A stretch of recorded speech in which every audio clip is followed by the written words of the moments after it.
Dear Princess Celestia, where do I begin? Applebuck season remains my favorite episode of My Little Pony. As a person who really appreciates this show for the high density of things that it has to offer, it would be correct to assume that the more I like an episode, the more things there are to say about it. However, what makes this episode amazing is very straightforward. Whereas my enjoyment of Pinkie Pie episodes comes from analyzing her down to the core and finding the deeper meanings that the show can't reach, my enjoyment of Applejack is as straightforward as her character. Applejack is my second favorite pony after Twilight Sparkle, and both of them are the most straightforward, easily understood characters in the show. The reason I love them is that their personalities are so enjoyable on a basic level, probably because they both fail in such intense ways while being smart enough to realize it themselves. All of the ponies fail in big ways. Pinkie Pie doesn't understand other ponies' way of thinking very well and has trouble empathizing with them, i.e. she can be a pest. She's also probably got some kind of depression or anxiety disorder. Rarity and Fluttershy are both paranoid. Fluttershy is reclusive and shy, Rarity is bombastic and dramatic, and both of them tend to get pretty lost in their own heads. Rainbow Dash is full of herself and doesn't think things through at all. Besides Fluttershy, I think that those ponies are relatively unaware of their problems.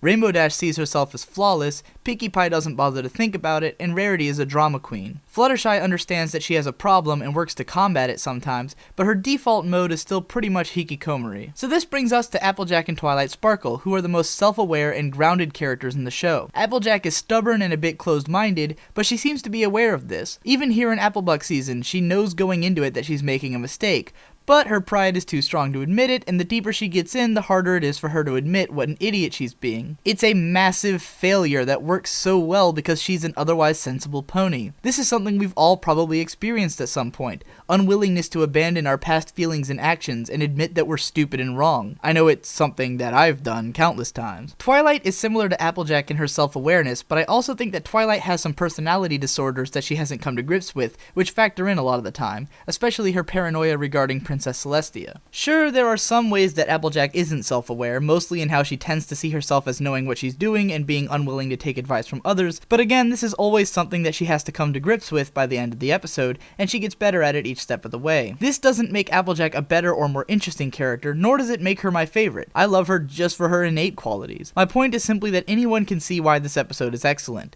I don't have to bust it wide open and suck all the juices out like I would with a Pinkie Pie episode. Applejack's failure is simple, and the episode's comedy is simple. It's just done with such a density and brilliance that it's as good as the show's writing ever gets. If I got into everything about this episode that I loved, it would mostly just be, look at this thing, isn't it great? And yet, I don't hate the idea of doing that. Sometimes I just want to gush. Egoraptor style. Dude, isn't it awesome how Applejack is like supposed to be uneducated and stuff, and she rejects Big Macintosh's fancy mathematics, which, by the way, one pony plus hundreds of apple trees, yeah, that doesn't add up.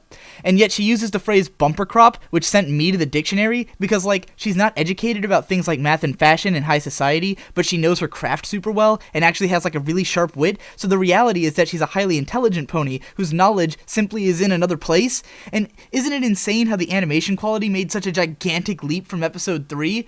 I mean, in that episode, then the ponies usually had neutral expressions and poses most of the time, and there weren't a lot of big changes to the basic character models, but now in this episode it totally opens up and there's like a shitload of original animations. Many of the animations and a ton of the facial expressions are exclusive to this episode, and I don't only mean the standard Applejack faces with extra lines under the eyes, but I do love those. Isn't it intense how they originally intended for Applejack to be hitting her head on trees to knock down the apples, and that's how they conceptualized this episode? But then they realized how fucking insane and dangerous that sounded, and created this totally awesome concept of Applebucking, which became an integral part of the show's world building. Also, how they still have Applejack hit her head a couple of times, and those mark the noted progressions on her road to insanity. Isn't it a weird inconsistency how Applejack tells Big Macintosh that she can do all the work in a day, but then a week passes between her rounding up all the cows and then attending the award ceremony according to Rainbow Dash?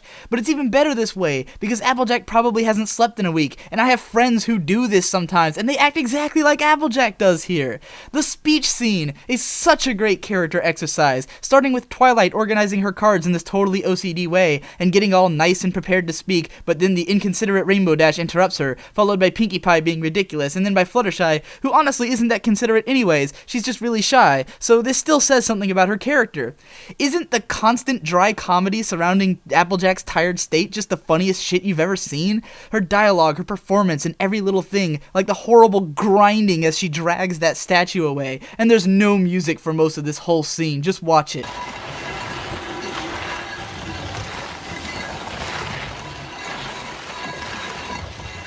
And then there's my favorite moment in the entire show, this one. She seemed fine to me. Woo! And oh my god, why is Twilight teleporting around for no reason? Okay, calm down. Man, I love how when Applejack tries to help Pinky bake, she totally doesn't understand why Pinky's using these ridiculous ingredients, but she's too tired to question it and is just like, what the fuck am I doing? And then she even rationalized wheat worms as fancy talk for earthworms because that's what exhaustion does to you. No, not baked goods, baked bads.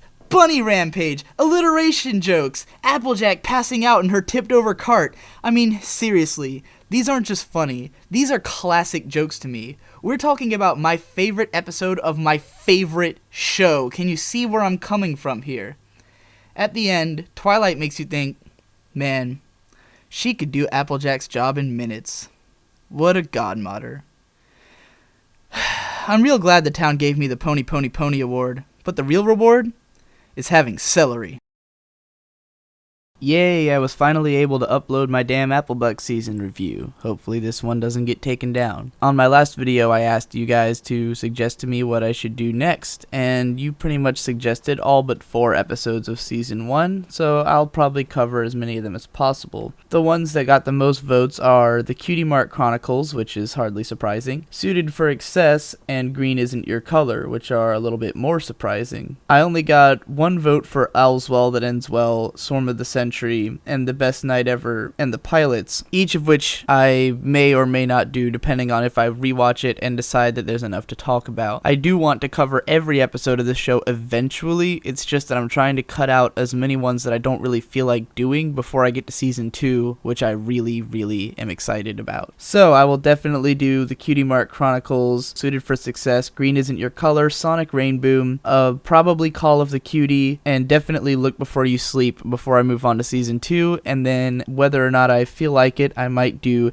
Dragonshy, Bridal Gossip, Swarm of the Century, All's Well That Ends Well, The Showstoppers, The Stairmaster, The Best Night Ever, The Pilots, and Winter Wrap Up. So I look forward to all of those. Also, I've gotten several offers for people to draw me a pony sona to use for these videos, where they'll draw me the full set of expressions that I need. So as soon as that happens, I will be changing format again, and we can all possibly be happy with it. And by the way, if you still haven't gone to my website, you should totally check that out, cause it's got all kinds of cool stuff.